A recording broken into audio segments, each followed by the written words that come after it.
দেখছেন AGD live 24/7। মামা মামা মামা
কিন্তু এরকমভাবে গতকাল থেকেই এই পোলিং এজেন্টদের প্রচণ্ডভাবে সেখানে বই ভীতি দেখানো হয়, ফলে সেখানে কিছু জায়গায় পোলিং এজেন্টটা সন্তুষ্ট অবস্থার মধ্যে আছে।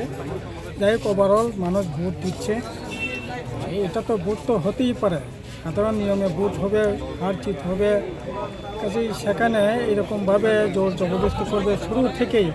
যখন নমিনেশন দাখিল করতে আসলাম তখন থেকেই বাধা, পরবর্তী সময় দেখছি আমাদের এই যে ললিত বাজার এখানকার যিনি প্রার্থী মাননীয় চেয়ারম্যান জগদীশবাবু পাড়া এলাকায়, সেখানেও আমাদের মিটিংয়ের উপর আক্রমণ সংঘটিত করে এরকমভাবে বিভিন্ন জায়গায় একটা সন্ত্রাসের বাতাবরণ সেখানে মূলত তীব্রমতা তারা তৈরি করে রেখেছে আর কি। এরকম একটা আবহাওয়ার মধ্যে দিয়ে ভোট হচ্ছে। তবে এটা বলা যেতে পারে বিজেপির তরফ থেকে সেরকমভাবে সন্ত্রাসের কোনো অভিযোগ আমি করতে চাই না, বা ওরা সেরকমভাবে করছেও না। কিন্তু তীব্রমতা তারা কিছু কিছু জায়গায় সন্ত্রাসের একটা বাতাবরণ তৈরি করে রেখেছে। সারা রাজ্যে মোটামুটিভাবে 1-2টা কেন্দ্র বাদে তাও পর্যন্ত সেরকম কোনো খারাপ খবর করে, কিন্তু টাকারজলা কেন্দ্র, পেকুয়ারজলা, জন্মজয়নগর, মান্দাই, পুলিনপুর এবং জিরাইনিয়ার যে অংশ এবং বর্জুংনগর, ওয়াকিনগর, এই সমস্ত এলাকার একটা সন্ত্রাস বই ভীতি নিয়ে পরিবেশ তবে ভোটঙ্গি তঙ্গ 15 জিরাইনিয়া নেওয়া জায়গায় 10টা 40টা ভোট নিয়ে 10টা ভোট নিয়ে পোলিং এজেন্ট তীব্র মতন বরক দমক টমক জোরকে বাসে উঠবি হকা, কিন্তু আর সত্ত্বেও বরক ভোট তঙ্গ। যাই বরক ভোট উঠং, পোলিং এজেন্ট না থাকলেও মানুষ ভোট দিচ্ছে। মানুষের প্রতি বিশ্বাস তঙ্গ, মানুষ যেটা সিদ্ধান্ত নেবে আমরা মাথা পেতে নেব। কিন্তু এই ধরনের তীব্রমতা থেকে গোটা রাজ্যে ভোটের আগে যেমন যে সন্ত্রাস করেছে, এখনও সন্ত্রাসটা অব্যাহত রেখেছে। এটা হচ্ছে অত্যন্ত দুর্ভাগ্য। এটা গণতন্ত্রের পক্ষেও আগামী দিনে বড় বিপদ। রাজ্যটা আপাতত বলা যেতে পারে 60-70% আপাতত ভালো। আবার অপর দিক থেকে উপযুক্তভাবে ভালো, কিন্তু ভিতরে একটা ভীতি সন্ত্রাসের পরিবেশ আছে। এবং আমি যে কেন্দ্রে দাঁড়িয়েছি 15 জিরাইনিয়া, সেখানেও প্রায় 8-10টা পোলিং বুথে আমাদের এজেন্টকে জোর করে তীব্রমতা তারা তুলে দিয়েছে। যদিও 1-2টা জায়গা আবার সেখানে বসানো গেছে, কিন্তু বাকিগুলো তো বসানো যায়নি। এখনও প্রায় 7-8টা পোলিং বুথে জোর করে ওরা গতকাল রাতের থেকেই ধমক টমক মোবাইলে ধমক টমক দিয়ে তাদেরকে তুলে দেওয়ার ব্যবস্থা করে আর কি। আমি চাই শান্তিপূর্ণভাবে ভোট হোক। প্রচার প্রপাগান্ডা হয়েছে, ঠিক আছে, মানুষ যাকে খুঁজে তাকে ভোট দিবে, এটাই তো গণতন্ত্রের স্বাভাবিক নিয়ম।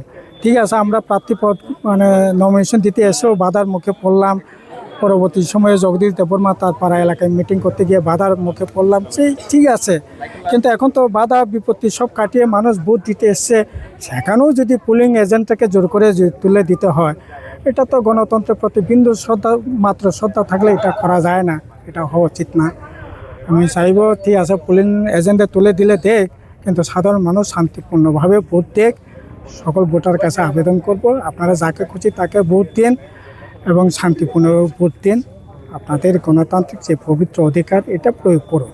নির্বাচন কমিশনের ভূমিকা, নির্বাচন কমিশন কি করবে? আসলে নির্বাচন কমিশনের বড় বেশি কিছু থাকে না। পলিটিক্যাল উইল যদি না থাকে কোনো পলিটিক্যাল পার্টি, মেন কথাটা হলো পলিটিক্যাল উইল। রাজনীতির সদিচ্ছা না থাকলে নির্বাচন কমিশন তো আর পোলিং ইয়ে করে দিতে পারবে না। পলিটিক্যাল উইল থাকতে হবে, কিন্তু ত্রিপুরা মাথায় সেই পলিটিক্যাল উইলটা দেখছি না আর কি, মূলত অভিযোগ মাথার বিরুদ্ধে। মাথায়। আমাদের পরিবেশিত এই সংবাদটি দেখার জন্য ধন্যবাদ। চিনিও কক্তমা নাইমা বাগুই বেলাই হাম্বাই।